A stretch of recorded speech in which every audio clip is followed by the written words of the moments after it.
Magnitude 5.2 aftershock yumanig sa Davao Occidental. Cotabato Trends muling binabantayan, posible pa ang mas maraming aftershocks. Magandang araw Pilipinas, itong Pilipinas Weather ngayon. Narito nating update sa panahon. Kung bago ka lang sa ating channel, please like, share, and subscribe para lagi kang updated sa panahon. Salamat sa iyong suporta. Mga kababayan, narito ang inyong earthquake at disaster update para sa araw na ito. Kasunod ng malakas na magnitude 7.8 na lindol na tumama sa Southern Mindanao nitong nakalipas na araw. Una sa lahat, muling nakapagtala ang PHIVOLCS sa panibagong pagyanig ngayong umaga. Bandang alas 7:38 ng umaga, isang magnitude 5.2 na lindol ang naitala sa karagatang bahagi malapit sa Balot Island sa Davao Occidental. Ayon sa PHIVOLCS, tectonic ang pinagmulan ng lindol at may lalim na humigit kumulang 10 kilometro. Bagamat hindi ito kasing lakas ng magnitude 7.8 na lindol kahapon, malinaw na isa itong aftershock na malaking lindol na yumanig sa rehiyon.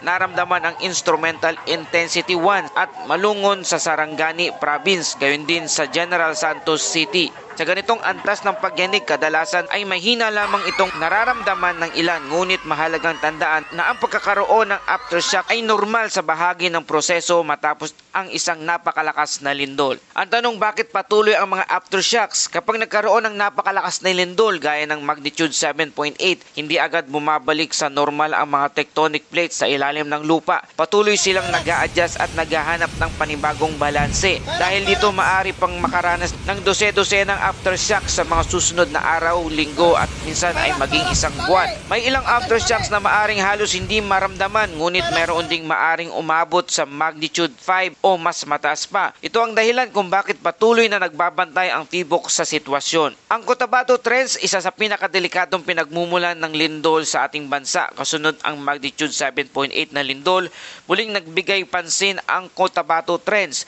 Ang Cotabato Trends ay isang napakalaking subduction zone na matatagpuan sa karagatan sa timog ng Mindanao. Dito nagsasalpukan ang dalawang malaking tectonic plates sa ilalim ng dagat. Kapag lumaki ang pressure sa pagitan ng plate na ito at bigla itong kumawala, nagre-resulta ito ng napakalakas na lindol. Bukod sa lindol, maaari rin itong magdulot ng tsunami, lalo na kung paggalaw ng fault ang nangyari sa ilalim ng dagat. Ito rin ang trends na may kaugnay sa isang sa pinakapapaminsalang sakuna sa kasaysayan ng bansa. Sa ating pagbabalik tanaw, mga kababayan, noong August 17, 1976, isang magnitude 8 na lindol ang tumama sa bahagi ng Muro Gulf. Isang minuto lamang matapos ang lindol, napakalaking alon ng tsunami ang humampas sa maraming baybaying lugar ng Mindanao. Libo-libong katao ang nasawi habang marami rin ang nawalan ng tahanan at kabuhayan. Dahil dito, ang bawat malakas na lindol na may kaugnay sa Cotabato Trends ay seryosong binabantayan ng mga eksperto. Bagamat wala ng tsunami threat sa kasalukuyan mula sa magnitude 7.8 na lindol, mahalagang manatiling handa ang mga komunidad sa mga posibleng susunod na pagyanig. Samantala, viral naman sa social media ang mga video mula sa Lumigo Integrated School sa barangay E. Algado, Glan, Sarangani Province. Makikita sa mga kuha kung paano naranasan ng mga estudyante at guro ang malakas na pagyanig habang isinasagawa ang unang araw ng klase. Maraming estudyante ang agad na sumunod sa earthquake safety procedures habang mabilis namang nagbigay ng gabay ang mga guro. Sa kabila ng nakakatakot na karanasan, ligtas naman ang mga estudyante at mga kawani ng paaralan. Ayon sa mga paunang ulat, nagpakita ito ng kahalagahan ng irregular na earthquake drill at disaster preparedness sa mga paaralan. Anong dapat nating abangan sa mga susunod na araw?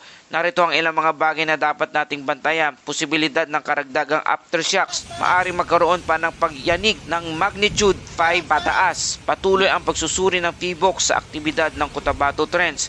Structural assessment ng mga gusali, paaralan, tulay, ospital at ibang istruktura.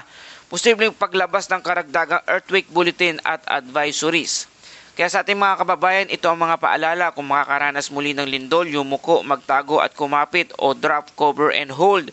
Lumayo sa mga bintana, poste at mabibigat na bagay. Kung kayo ay nasa baybayin at nakaranas ng malakas na pagyanig, agad na makinig sa mga opisyal na abiso tungkol sa tsunami. Maghanda ng emergency go bag na may tubig, pagkain, flashlight, gamot at mahalagang dokumento at huwag magpakalat ng maling impormasyon at umasa lamang sa opisyal na anunsyo ng PHIVOLCS, NDRRMO RRMC at mga lokal na pamahalaan. Para sa ating Bible verse of the day mula sa Psalms 46 verse 1, God is our refuge and strength, an ever-present help in trouble. Mga kababayan, sa panahon ng pangyayari at kawalan ng katiyakan, paalala sa atin na talatang ito na ang Diyos ang ating kanlungan at lakas. Habang tayo ay naghahanda at nag-iingat, patuloy din tayong manalangin para sa kaligtasan ng bawat pamilya at komunidad na naapektuhan ng lindol. At ito po ang inyong earthquake and disaster update. Manatili po tayong ligtas, alerto at manatiling handa sa anumang panahon. Ito ang Pilipinas Weather ngayon na lagi nagpapaalala, maghanda, magiligtas, mag-alerto, ingat tayong lahat.